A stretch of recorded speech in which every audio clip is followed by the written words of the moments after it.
Why do we fail as a nation? Because we have party policies, not the national policies. That's what I see. This has been discussed and this has been followed by our neighboring countries, India, Pakistan, Bangladesh.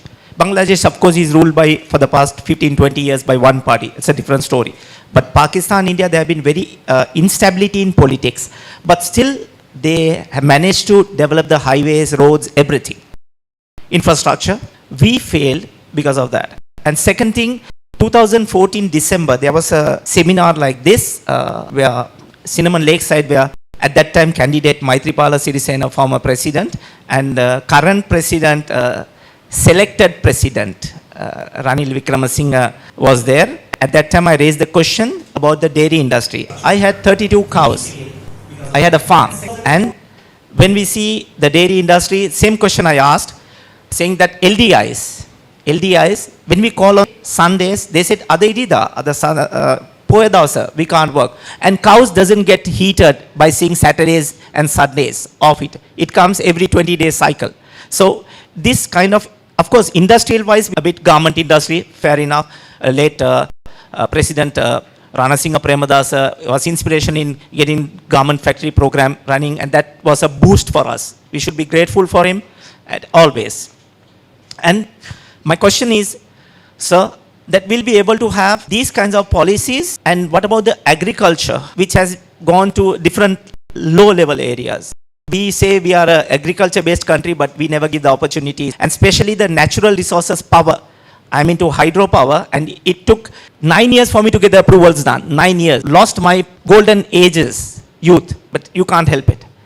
And solar power also, we are giving neighboring country. I would not afraid to name Adani Group. I would not be afraid to name Adani Group that we have sold our mini port. And the Nagapatnam, Kankesanturai ferry service is not going to benefit Colombo. Colombo, Chennai ferry service, yes, of course it will benefit. So we should think that on security wise, internal security also matters, and what are we going to do about it? Thank you very much. So this argument that is put forward, saying that why can't we be like other countries where they have national policies. Of course, there is a major acceptance on national targets, but of course, with administrations, policies change. The Congress Party in India placed greater emphasis on state intervention, whereas Honorable Modi's administration, the BJP administration, does not believe in too much of state intervention. There are differences, but I think there is a major acceptance about the national goals. And national goals are set primarily by the people of the country through their election and selection processes to the political leadership. So this idea that other countries have national policies and that they stick to it all the time is a complete misnomer. I don't agree with that.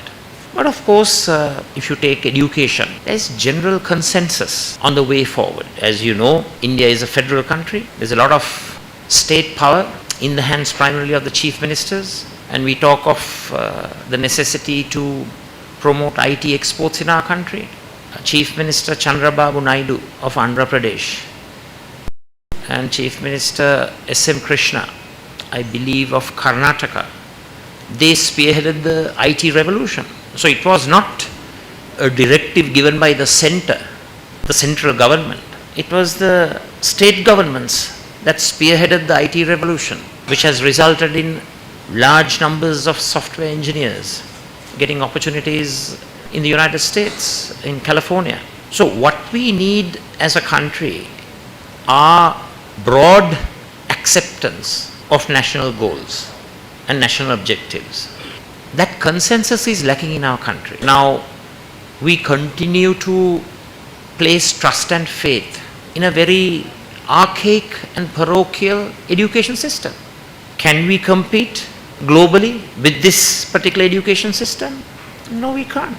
But when substantive changes are proposed, you have a lot of political clowns talking about patriotism and trying to object to those far-reaching changes that has to happen.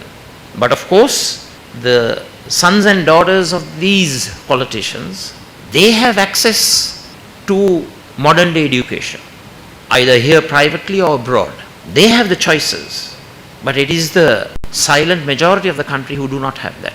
So I think we have to establish a national consensus on a variety of subject areas: health, economy, industry, agriculture. You mentioned agriculture. Agriculture has to be more efficient.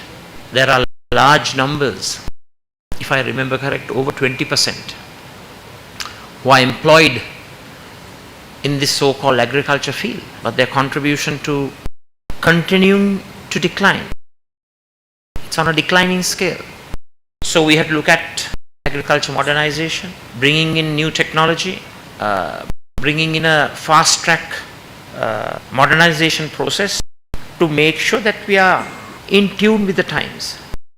As a country, we are lagging behind most sectors. A lot of catching up to do. So that catching up has to be done by leaders and governors and public policy decision makers who actually know where they are heading, who actually have a proper comprehension, a proper understanding of the substance and nuances of politics and policies. I would say that we as a team are well equipped to take up the challenge. We don't have a magic wand which will solve all problems instantaneously, but at least create some light at the end of the tunnel to ensure that gradually this darkness dissipates and that we are able to move towards shared prosperity. I firmly believe that our team is the best equipped to extricate our country out of this very difficult situation. Thank you, sir.